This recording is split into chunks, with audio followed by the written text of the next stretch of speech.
Well, first I would say that the human brain and the human mind is disposed to create stories or narratives. Um,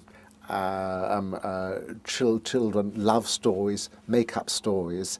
Um, uh, Jerome Bruner, a great psychologist, has spoken of two modes of thinking. One is to create narratives, one is to create paradigms or explanations or models. And of course, some of these will come together because then you want to have a story which explains.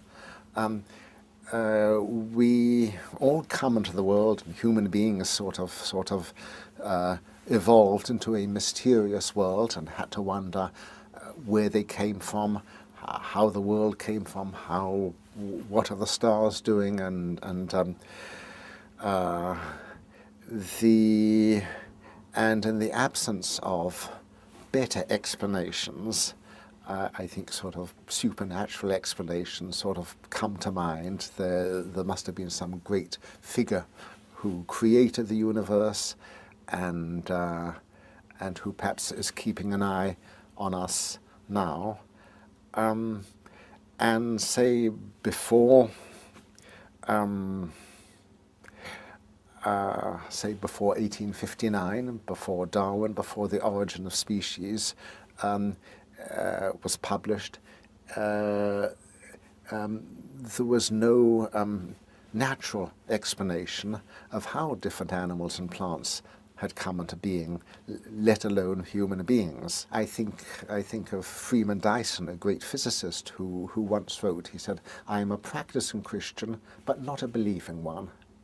So I think my parents were practicing Jews, but not believing ones. I don't think that belief is a particularly strong thing in Judaism. But my mother was also botanically inclined, and I sort of, I as it were grew up in a Darwinian world, and I was very startled when I came to the States, and found that millions and millions of people didn't believe in evolution.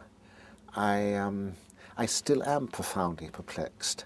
And to proclaim that one doesn't believe in evolution, I think would label one as an idiot in most of the civilized world. So certainly in Europe. Again, growing up in Europe, it was my feeling that it was our feeling the world would become more and more secular. And now, of course, it's a world stamped by mad, dangerous fundamentalism on all sides. And who would have thought that the 21st century would dissolve into religious conflict? I mean, for myself, I'm a sort of quiet, old Jewish atheist. I'm not a militant atheist. I don't sort of argue about things like Dawkins and Dennett and Sam Harris. I quite like their books, but I'm not militant by nature, and I'm not very argumentative by nature. And if people want to believe, well, then that's their business. I mean, what concerns me is when belief is used to influence and corrupt education or politics. And it seems to me monstrous that creationism or so-called intelligent design is taught next to evolution or instead of it. And I do think of it as almost as a form of madness.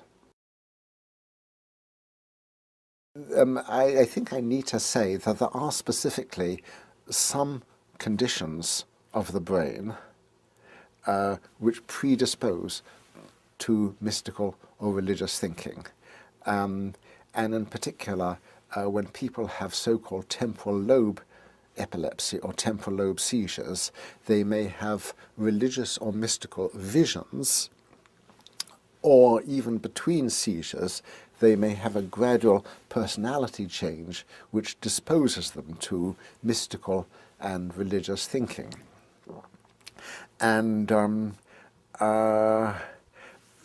so I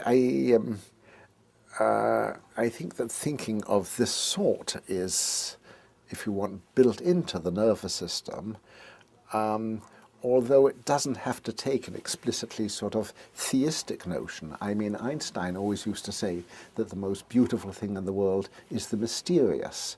And I think that the fundamental sense of mystery and awe and of the sublime is behind all science and art.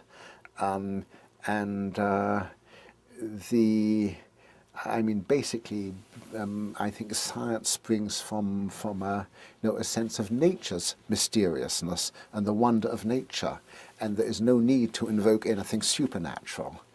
Indeed, I think too much involvement in the supernatural may blind one to the wonder of nature, and I'm slightly terrified by certain fundamentalists who say, let the planet go to hell, sort of, the final coming is going to be soon. God will take care of it all.